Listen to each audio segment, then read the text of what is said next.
Hey everybody, KC here.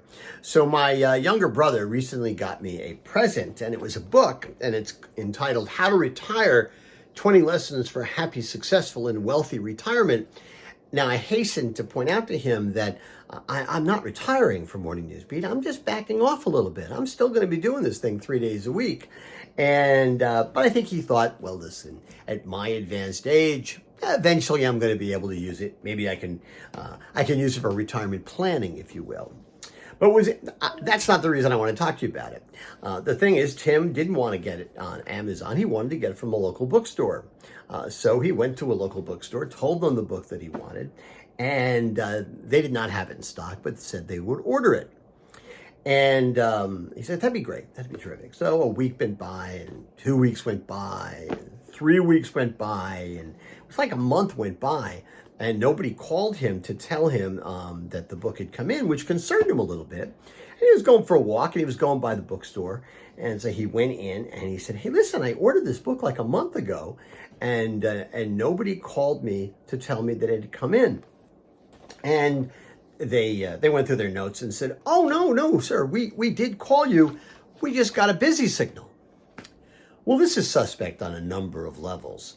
First of all, if you call somebody who ordered a book and you don't manage to connect with them, or at least leave them a message, it seems to me one of the things you want to do, especially if you're an independent, is to call again and again until you reach that person. That's how independents distinguish themselves in this marketplace, especially when you're competing with companies like Amazon, right? That's number one.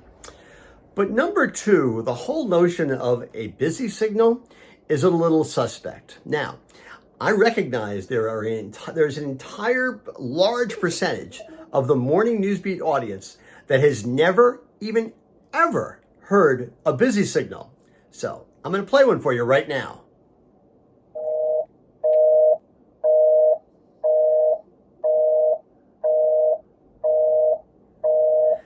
So back in the day, when people only had landlines and they only had one, and there was no such thing as voicemail, you would call somebody up, and if they were on the phone, that's what you would hear, and what that would tell you is you had to call back.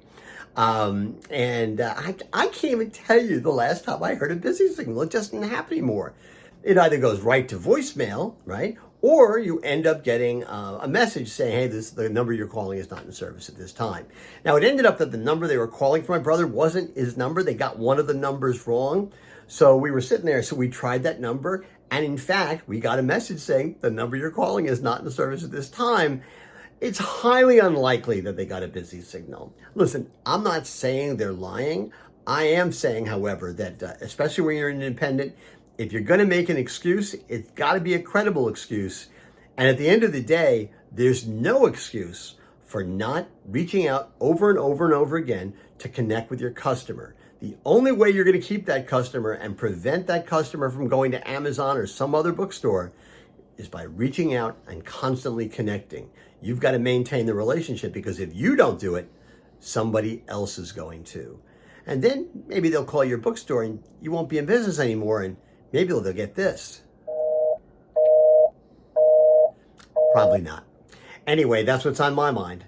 And as always, I want to hear what's on your mind.